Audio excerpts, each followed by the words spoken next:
Wake that up. LA's #1 hip-hop morning show is Nick Cannon Mornings on Power 106. Nick Cannon Radio, you know how we do. We going all the way up, and it's time for up close and personal conversations, just close conversations that I have with people that I admire, that I look up to, that are fixtures in the game, and this young lady is all the above and so much more. A true queen, the one and only Jordin Sparks, or should I say Jordin Sparks Thomas, right? Is that?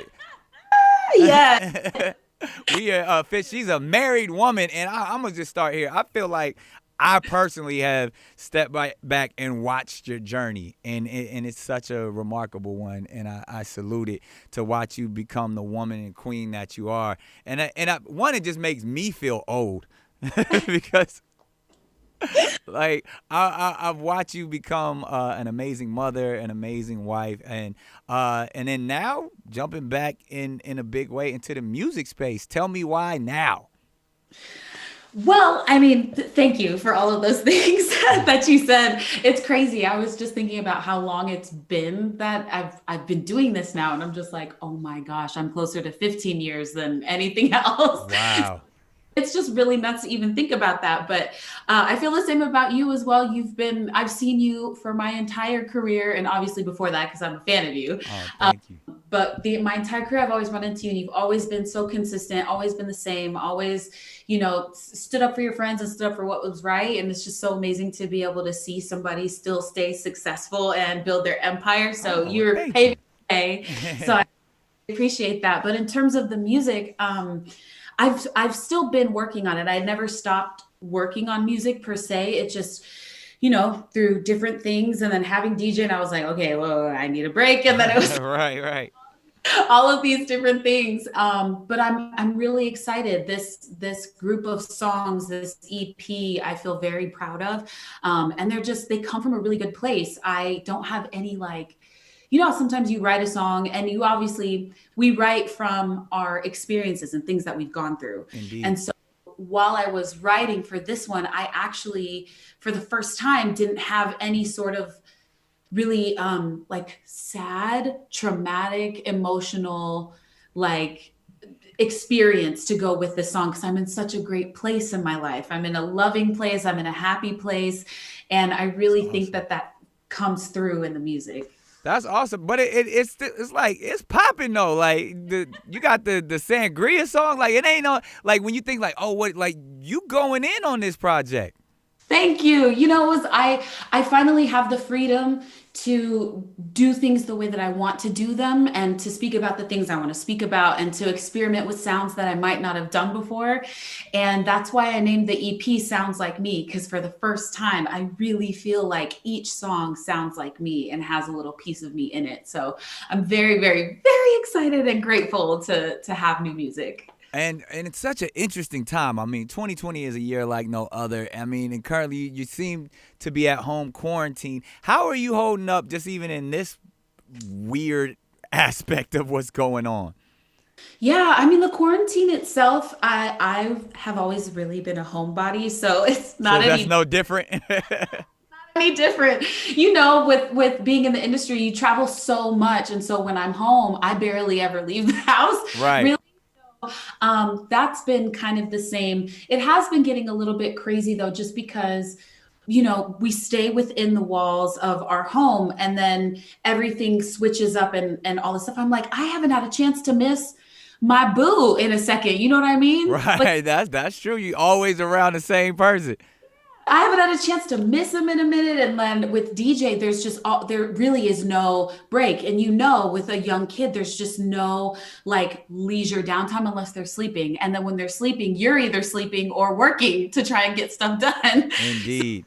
It's been pretty crazy, but I think we've done really good balancing it so far. And I guess we'll just see what comes next. Nah, I love that. And obviously, you are a mother, young DJ. Is actually our kids even play together and they have sleepovers and and all of that fun stuff. What's your favorite part of motherhood? Oh my gosh. Okay, I love all of it, but specifically right now, he's learned how to say thank you, and it comes at the most random moments or when I'm not expecting it, and he'll just be like, "Thanks, Mom," and I just completely melt. I just or it is so precious and so tender because he means it, and he's just so cute. And so sincere. He is. He's adorable. He's a true king. Now, are you worried that you got you a young little ladies' man on your hands? I mean, because I know Golden, that them two together, man, like it's popping in these streets. We're gonna have to watch it when they're older. Facts. They're both so handsome, but they both. It's really amazing to see miniature humans that with these grown personalities. who they are. Like DJ fully knows, like he's like, I'm DJ, I know what I want, I know what I don't want, I want to play this, I don't really feel that. And Golden is the same. And so it's been really fun to see them interact together. But yeah, I'm not worried because I know myself and I know my husband, and I know that we know how we're going to speak to him about this. Right. But at the same time, I mean, with looks and with different things, especially with how cute our boys are, I mean, whatever they want to assume. But I don't think our kids are going to struggle with. I don't think you're going to have a problem at all. Well, no, I mean, like, how do I word this? I guess I mean, like, obviously, I think they're going to be fine. They will definitely be fine. As far as like, being a heartbreaker, I don't like it when people speak that over DJ. They're like, hey, he's going to be a heartbreaker. I'm like, don't speak that over my son. That's funny. I hear you 100%. And I say this too. I think you operate a very spiritually in tune household, and you and your husband are aligned in such a way to where it's more of a progressive approach and being understanding, having conversation. Was this something, I mean, obviously because through your journey and through your growth, it feels like, you succeeded. You finally figured it out. Is that something that you had to work through, or even like in even being a mom to a young black son? Like, these are things that like you had to kind of step back and truly be the matriarch in this situation that you're, and how did you discover it?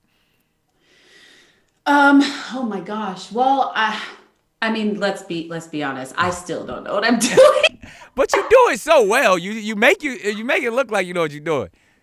Thank you. I mean, I feel like we're always students of life, and like we always should be growing. So I can't say I know everything 100%. I definitely have put in my 10,000 hours as a performer and entertainer. I don't know if DJ, it hasn't even been 10,000 hours. I don't know if you got 10,000 hours, because 10,000 hours is like 3 to 5 years, depending on how you maneuver. So I'm still working on it. I'm still working on my 10,000 hours as a mom. So every day there's something new that I need to learn. Kind of because you're a mom 24/7. So trying to think, I'm no mathematician, but I'm not either. I'm not. 24 hours, 2, 3. Yeah, I don't know. You're almost there. I'm almost there, but it has been really crazy. I mean, I love being a mom. I knew that I would love being a mom if I had the opportunity, and I absolutely do love it. But with everything that's been going on as of late, thinking about the harder things that are coming with DJ, in terms of just, he is lighter and he has blue eyes, but he is still a black kid in the eyes of America and everybody else. And so for me to be able to think about, oh my gosh, I'm going to have a conversation with him one day about how to conduct himself when he walks and leaves the house. I'm going to have to tell him that some people are not going to like him just because of his parents have melanin and he's got melanin in his skin. There's these things that I thought of them, but not in this way. And it's just much bigger now in my head to me, like knowing, oh my gosh, okay, it's my turn. Like I have to have conversations now. And I honestly don't know what I'm going to say to DJ yet. Dana and I have been having conversations about, how would we approach this? What are we going to say? There's so many different conversations that have to be had, but we're taking it a day at a time. And, hopefully I'm hoping, I have to believe that by the time DJ has kids, he won't have to have this conversation anymore. He won't. Let's hope not. I'm hoping it's sooner, but by the time DJ and Golden have their kids, hoping that conversation they're going to be like, what, one day, 20 years ago, my dad and my mom had to have this conversation with me, but you don't have to worry about that. Yeah, That's what I hope. Because these robot police outside are gonna make sure. Gosh, what? It's just getting worse. Like, why are the cops getting worse? It seems like there was a violin vigil for Elijah McCain, and then they just rushed the thing. People were just sitting, candles, being respectful. I just Yeah, I mean the fact that it's a structural problem that goes all the way back to the slave patrols and the idea of the words like patrols and enforcement placed upon a people. It's just something that gives a false sense of power that was never really regulated properly. But to say all of that, you've been someone who's been quite vocal during these times through social media. Why step out and say these things other than just in your own household, but like why speak out about it? Yeah, I actually love how you worded that question, because I've been asked this a few times. And for me, I've always been a person who hates being misunderstood. I don't like offending people. I don't like people to misunderstand what I'm saying.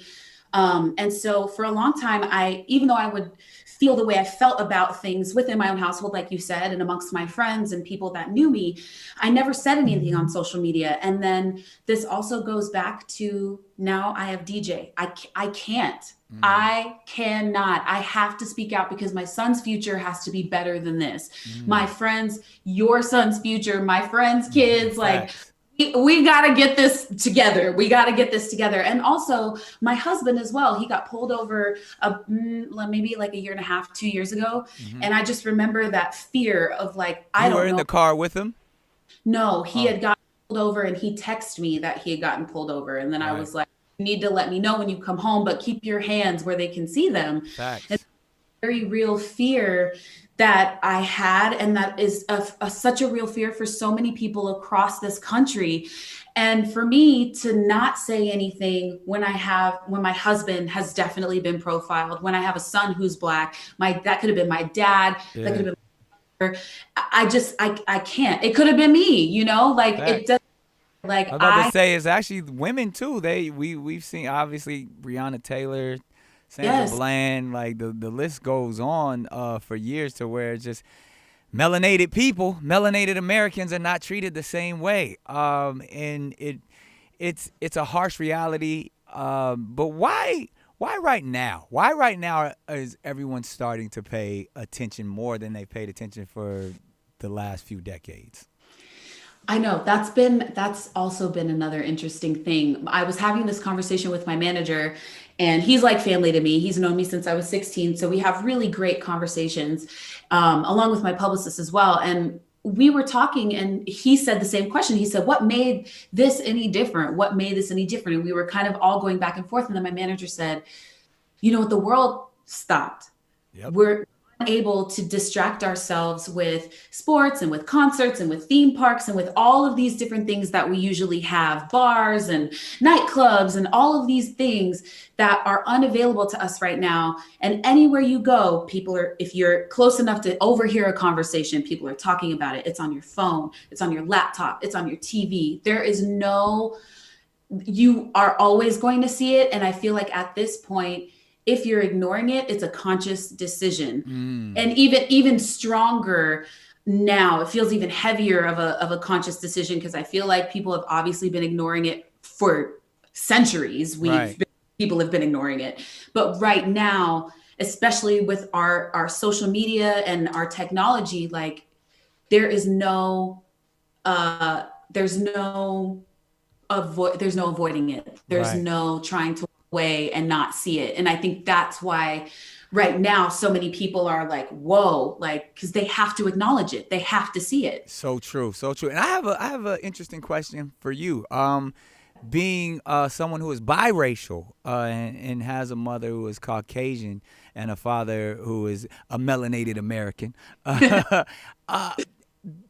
what are those family conversations like? Obviously, your mother is a beautiful woman. Met her a bunch of times and just has an amazing spirit and actually risked it all, to mother you, in a very racist society. But now that all of this has come to the forefront, and with white women being labeled as Karens and these harsh conversations about law enforcement and how they're different experiences for white and black people.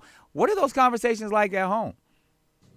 Or not, you don't live with your mama and them no more, but the family conversation. Well, it has been interesting because I really do want to have more conversations within my family. I live here in LA, and the rest of my family is in Phoenix and across the country. I've got some in Texas and other places too, but most of the majority of my family are in Phoenix. And you know, Arizona is doing their own thing right now. Like, okay, go ahead, go do what you want to do. Everything's open, have fun. And I'm just like, it's crazy because there's that conversation that I'm trying to have with them about the virus, that it's here and it's not going away. And then there's the conversation, which is like, hi, there are me and PJ and Jessica and our nieces and DJ and Dana are definitely melanated. We're black. We are black in this family. And so my mother has been holding the conversations at home. I haven't been able to be there to do it because this is a conversation I don't want to have over the phone. Right. Like, I want to be able to sit down face to face and say, can we please just talk about this? I will say, though, I do have a cousin who I'm very close to, and I was just prompted to send her a text message. It was pretty heavy for how early it was in the morning, but I was like, I know how much you care about me and we are so close, but if you care about me, my dad, my brother, Jessica, Ava, Emmy, like, you have to speak up about this. And not just, if you don't feel comfortable on social media, that's okay. Because I know this is a lot coming at you, because she's never even, we've never even had a conversation about this because it's never been brought up. We just love this is what your Caucasian cousin. Yeah. Yeah. And we just love each other. We've never really brought up the conversation, never really needed to be had between us. But I was like, we have to talk about this. And I went over to her apartment and we sat for, I think, 6 hours with her, me, and my auntie, who's also black. And we sat and we just had a really, really great open conversation. Like, she heard the hard stuff from us. Like, no, this is the reality of what it is. Right. And then she asked questions. I was like, there's no dumb questions here. If you don't know, ask, and we'll do our best to help. And I think that's what we need more of, that dialogue and discourse amongst each other. No judgment zones. That's what we really, I've been trying to uphold that for quite some time, that there's nothing wrong with asking questions or having prejudices, because we can't help what we've been taught. But if we're gonna evolve and get to the next level, we gotta erase all of that and have a space where we can ask so-called dumb questions, tough questions, to transcend all of the brainwashing that has occurred from our generations before us. Absolutely. I completely agree. Like, obviously this is work that we have to do within ourselves, and we have to be doing this work today, tomorrow, the next day, through next week, and through the end of time. Like, this has to be a constant thing that we're always working on. And with Laura, I felt it was one of those things where we sat down, and if I was trying to put myself in her shoes, because she's never heard, like, African-American history. She doesn't know. She was never, a lot of us were not taught about most of it. And Indeed. So for her to hear about the lynchings and what the lynchings, they had postcards. It was like a gathering. They would send out postcards with lynchings on them. Yeah. Like, hey, look, come to the town square and we'll all be there with our kids. Like, it's crazy. What? And this was in the 1900s. It wasn't even that long ago, not even 100 years ago. Well, some of the pictures that we see of them, the young kids are grandparents today. Yeah. Grandparents. And so it's so crazy. And so we were telling her those things, and to see her it really, truly hurt. She had no idea. Or even like what the Confederate flag actually represents. Exactly. And they haven't even, forget the Confederate flag. Let's talk about what the American flag actually represents. Like, people don't even acknowledge that the red on the flag represents blood. Like, just that alone. Like, just digest that for a second. I know, but I'm really grateful we had to have that conversation, because now, we'll be talking, and she sends me a text every once in a while, and that's dope. She asks a question, or she checks on me and is like, how are you doing? And it's really nice to be able to have that and know that that barrier was broken, even though we didn't know that barrier was necessarily there, because she's an person, but that barrier has been broken. And now we're just free to talk about all of these things that are going on in a way that's not scary or not. That's so needed. That's so needed. It's been incredible. So I'd have to ask this, being someone who's from Arizona, and Arizona has had its past of so many things, of them being, ultra right wing at times and conservative and even alt-right, and even, it took a while for them to have the Martin Luther King holiday and so many other things. Growing up out there as a biracial child, yeah. do you remember your first racial incident, or the fact that you knew that you were different or that you were being judged?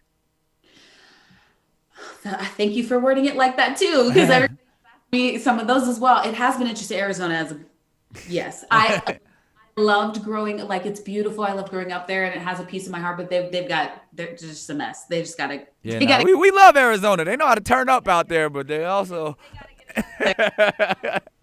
I think I grew up in the suburbs. So my experience at school, my brother and I were definitely the only Black kids in our schools. Wow.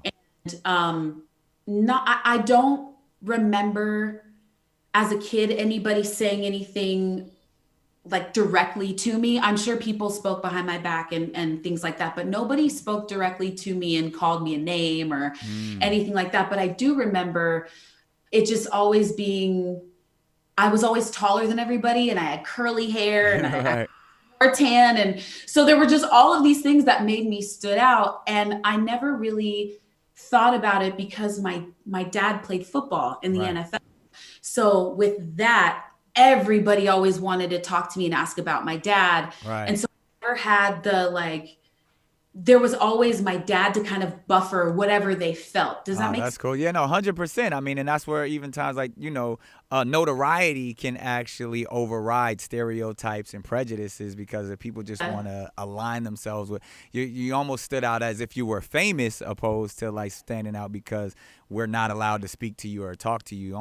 You garnered more attention than the alternative. So I mean that's kind of dope, but again, like, even because I would say, because I've had that experience too, where I grew up in the projects and stuff, but then ultimately I ended up moving to the suburbs and being the only Black kid at the school, and it was cool, but it was like certain things, because I was an athlete as a kid. And I played baseball, football, and like during that time, kids started calling me Bo, as in Bo Jackson, because I was the only Black kid that they could relate to. Like, oh, he's just like Bo, and I embraced it. I was like, oh yeah, I'm like the new Bo Jackson of my community. But then I was like, oh, that's that time where I realized that I was completely different from everyone else. But it was as much of a stereotype. It was.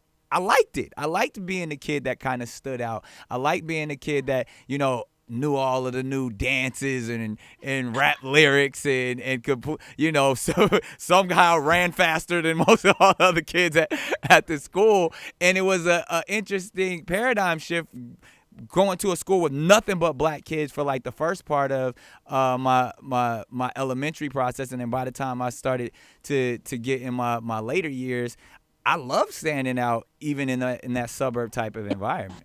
Yeah, I did too. I never shied away from it or anything. And I also love to sing. I mean, my voice was still what it is now then, if that makes sense. So I always loved to sing, and I was in drama club, and so I was always like, hey. Yeah. But I do remember lunch. I think I was my freshman year of high school, because I had gone to an all-white school from 6 months to 7th grade. And then I transferred to a public school. And it wasn't until high school, my freshman year, that I noticed the difference when I went to lunch. And there were 5 Black kids at the school. And it's crazy that you could count the amount in the entire school. Time when I was there, I don't know now what the school had, but we all kind of gravitated towards together each other and sat with each other. And that's the Black table. We weren't even at a table. We were at like a little half wall, and we would just chill over there. And just, right.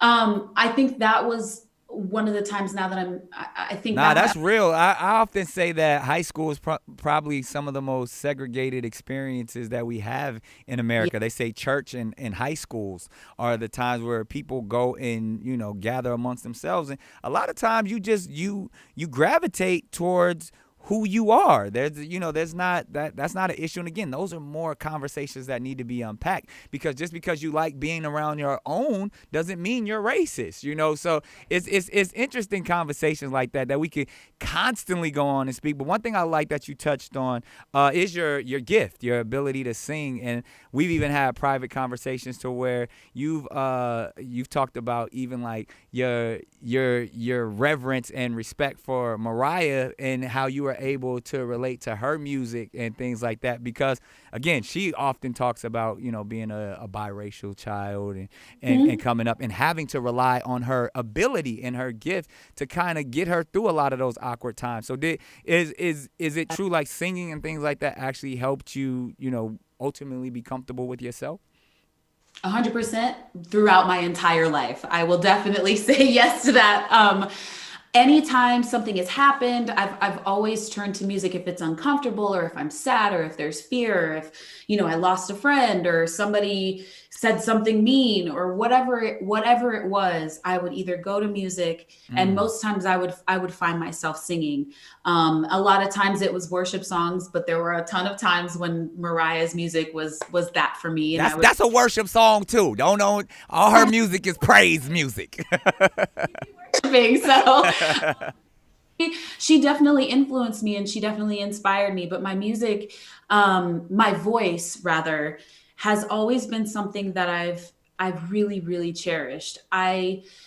Even now, like growing up and kind of stepping into who I'm supposed to be, and just feeling that, I know that being able to connect to music like that is so special, and it is such a gift for even me. Like, I know people are like, it's a gift that you can sing, thank you for letting me hear you, and I'm so grateful for that. But for me, like, it is such a gift to be able to just at any moment I could just open my mouth and sing and connect to that Facts.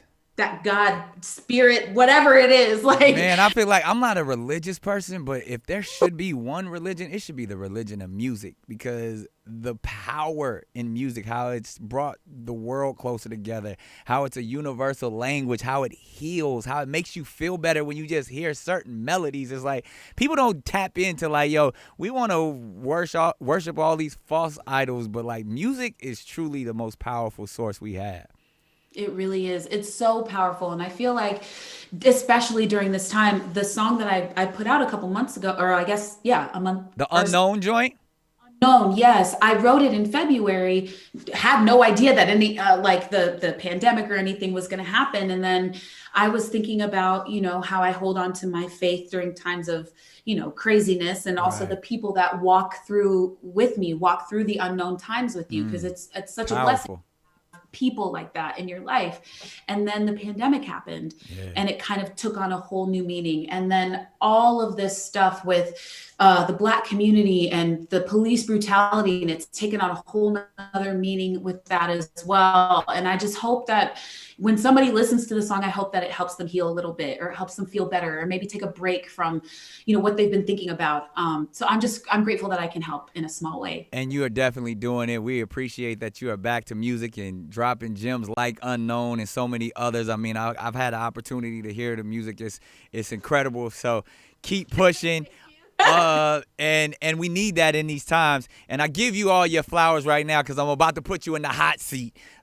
Because even though we friends, you still got to go through the firing squad. But this is easy. Psychological, philosophical, and fun questions. You can answer them at a rapid pace, or you can take your time. This is just really a study of Jordin Sparks' mind. And we always break the ice with this one. There's a psychological study that shows love and fear are really the only true emotions that we know, and every other emotion stems from those two emotions.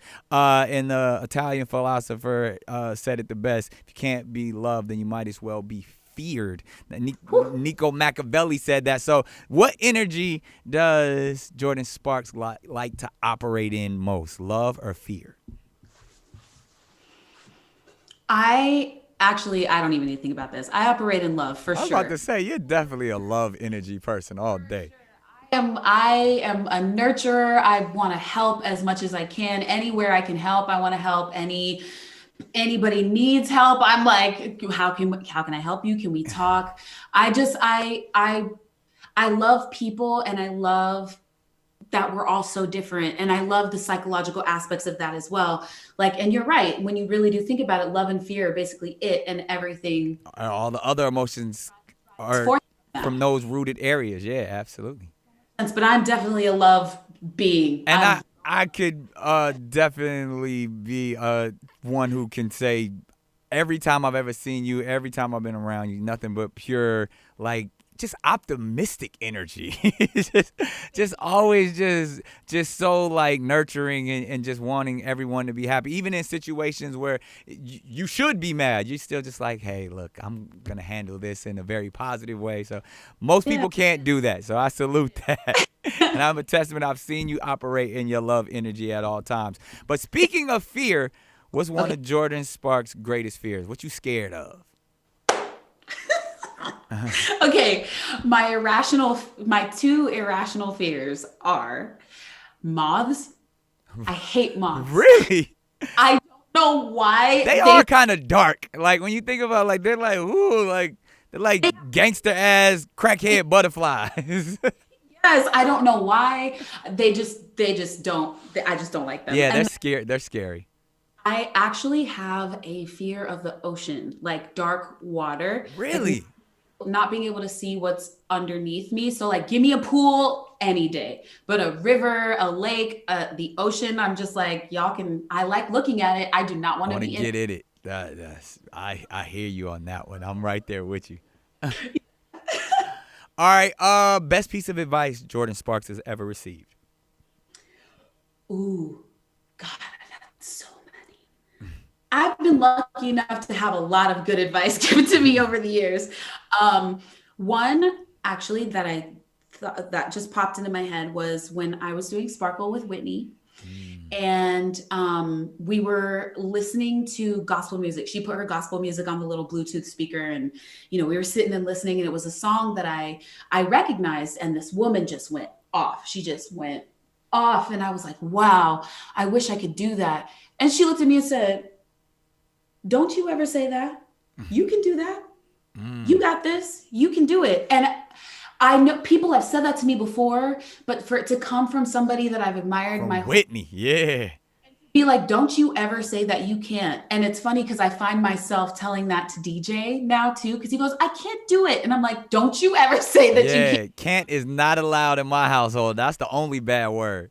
Yeah. And so that was an amazing thing, but it applies to so many things, whether it's, your relationships or your business or you raising kids or whatever it is, that definitely applies. And then, I learned a long time ago, I can't remember who gave this advice, but it stuck with me. Respect other people's time. Always respect other people's time. Wow. That's And a real one. and be kind to everyone, because the people you see on the way up are the same people you're going to see if something knocks you down. So just, you never know, but always be kind and always respect people's time. Man, that's some great advice. Worst piece of advice Jordin Sparks has ever received. It wasn't really advice. It was more of a question. Have you ever thought of dyeing your hair blonde? And I was like, That's a bad idea. but okay, context. It was from when I was recording, when I was signed to my old label, and it was like a whole, Image thing. Yeah. that question came out of the mouth, and I was like, Who are you talking to? do you mean me? What? And this for my third album, like when we started talking about my third one. So it wasn't like I was a brand new artist, so. That's crazy. Well, I'm glad you didn't take that advice. Your hair looks amazing the way that it is. You appreciate it. All right, Jordin Sparks' greatest accomplishment. I would have to say DJ. Oh, that's awesome. Being Sure. a mommy. He is definitely my greatest accomplishment. He is just. So not what that- happens when you have more kids? Then you're gonna be like, are you gonna like level way out the accomplishments? Well, I'm good. You just one? DJ's enough? Dana and I are both on the same level. We good. Yeah. There it is. I love that. All right. Jordin Sparks' biggest mistake. Ooh, plenty. I've got plenty of those. Let me think. It's so funny. I was just talking to my auntie about this the other day, and we were talking about my past and all these different things. And I would not be who I am now without making all of the decisions and bad choices and things that I did. And so when I think about my mistakes, I don't really feel regret anymore. I'm very much like, okay, I get it. I see, like, hindsight is 2020. You look back and you're like, oh, okay, I see. Right. Okay, so let me think about what the biggest one is. And it doesn't even have to be career-wise. It could just be like, damn, why did I do that in the 4th grade? Like, Okay, yeah. So when it might have been the 6th or 7th grade. There was this girl in our class, and I said some things that were just really not me, like just completely out of character. Like I would never do that. But my best friend felt so hurt by what the girl told her that I just went off. wow. and So this wasn't the loving Jordin. And that's the thing though, is like I even knew it then that it didn't feel right. And I just couldn't believe that I said it. And I feel bad. I don't know where this girl is. We're sorry to whatever middle school girl that Jordin Sparks offended with the harsh talk. And that's the thing. You don't even know if they remember it, but I remember it. And I'm like, if I ever get the opportunity to run into her, I am going to ask for her forgiveness and just give her the biggest hug, because it was dumb. It was dumb stuff. I feel that. I punched this dude in the 4th grade and knocked his tooth out. I feel bad that I did that. Oh, ow. He was talking shit though, but I mean, other than that, like he didn't deserve to lose a tooth.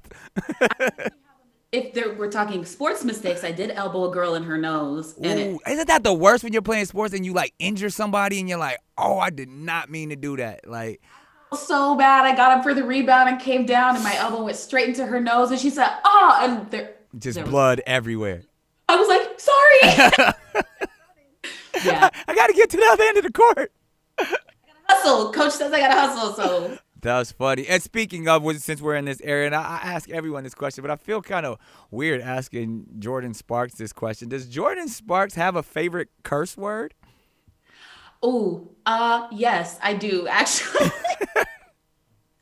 I love the word shit. And I do I can't bring myself to say it. It can't be your favorite word if you can't say it, Jordin. It's my favorite word in amongst myself. Well, we'll just go with shit then. How about that? Sentence enhancers, they're definitely needed, especially now. Absolutely, absolutely. Now, Jordin Sparks, guilty pleasure. My guilty pleasure right now is Love Island. Really? Yes. I don't know why. Actually, I started with the UK version. I haven't watched the American version yet, but they're just so, it just seems so. Why? Fun. I don't know. Maybe it's because Dana and we don't have any drama in our relationship. I'd be watching stuff like that, like, oh, whoa, I can't believe she said that. But then I look back at Dana and I'm like, that's a great show. It is a great show. Love it. Yeah, that's a guilty pleasure for sure. Jordin Sparks' favorite movie of all time.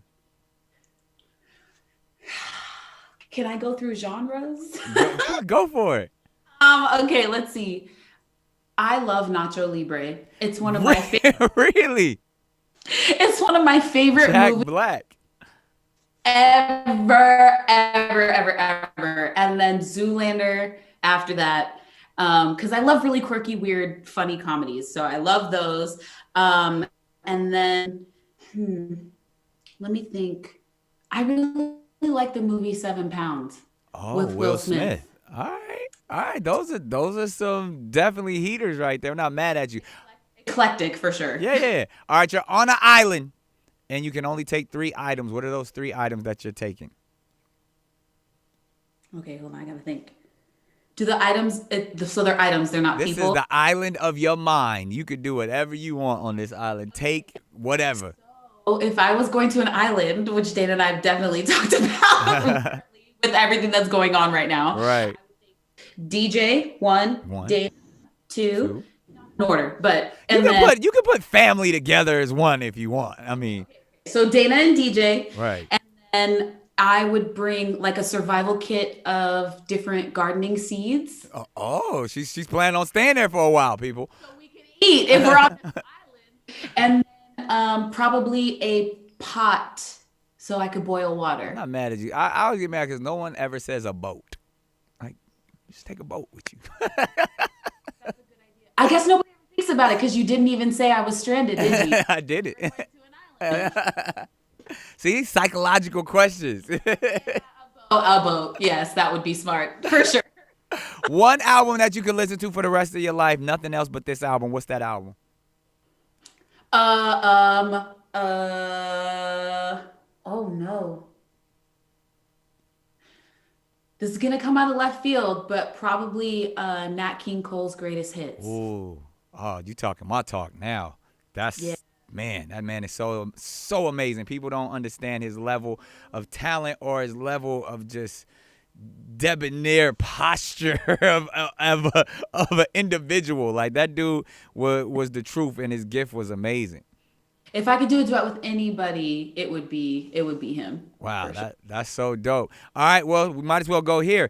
Top 5, Jordin Sparks, top 5 most inspiring and influential artists to you in your career. Mariah. All right. For sure. Whitney. All right. I would have to throw in, let me think. Oh God, to keep it to 5 is so hard. So Nat King Cole as well. There you go. 2 more. I've been listening to him since I was a kid. So, and then